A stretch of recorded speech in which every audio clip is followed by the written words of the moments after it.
the question always is how fast should I saw? Okay. So you'll call me and say, hey Marty, I got pancake flour on my wood. So if you notice here, it kind of looks like pancake flour. It looks like someone took the cement trowel and smeared that. Okay, that's too slow. You can see, wow, he's really going slow. And you can see as I actually go faster, my chip gets bigger and it carries the sawdust out. So I want to saw at the correct speed. And I would say probably 90% of you here probably saw too slow. Okay, that'd be a guess. So again, when you start seeing this, you know, hey, I'm going too slow. Or you happen to see this, if you look here, there's washboard there. The whole way, usually at the first couple feet of the log and at the end where you slow down. So how fast should I actually hit the end of the log? I don't really want to hit it, but I always try to teach you that as soon as the sawdust comes out the chute, you're actually feeding it and actually going at the right speed. You want to try to saw as fast as the engine and the blade will cut. Okay? Make it work.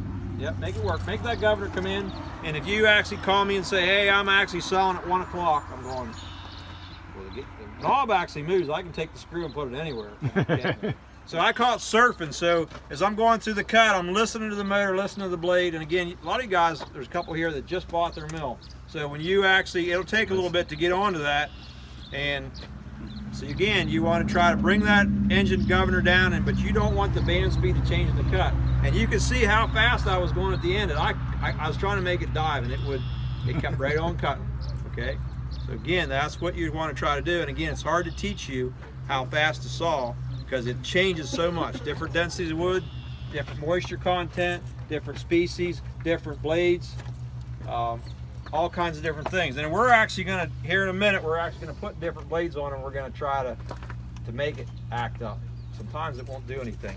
So, I mean, my favorite blade, and everybody may have it, and if you probably bought your mill here in the last couple of years, most of you guys are probably running turbos because that's what I like and that's what works. If you go on to woodmizer.com and you open up blades, you will be overwhelmed with information. Pick up the phone, call Marcy, call me, say, hey, this is what I'm cutting, and we're going to say, if you got 26 horsepower or more, you probably run the turbo because that works. I mean, so many of our customers have used it, and you can probably ask them, how many people here are using turbos? 739. Yep. So again, you can see it's a huge, and it really works. The blade works good. So we have a 4-degree hook angle, a 7 non-turbo, which is 734, a 739, which is a turbo. We have the 9-degree, which is a lower tooth, frozen wood is what it's called. Of course, we have the 10-degree blade, which is the most common blade sold in the world. I don't use them on anything. Every mill comes into this shop has a 10-degree blade, and there's piles of them in there. I don't put them out with anybody. And then we have the 13-degree, which is, again, it's basically a blade that's made for out west.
I need to check to verify if I'm square, I can check it.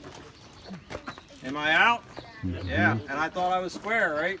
So again, if you're doing 90, you can't check it. There's just no way of doing it.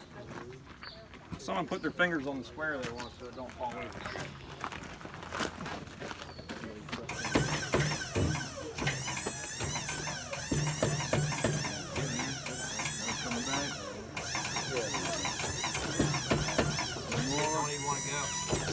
I don't know.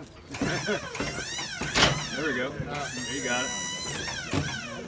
There's your square. So again, it could be a piece of bark between the side support and the wood. That way you can actually verify that you're right. Let's checking the side supports. I was verifying that. Oh, look.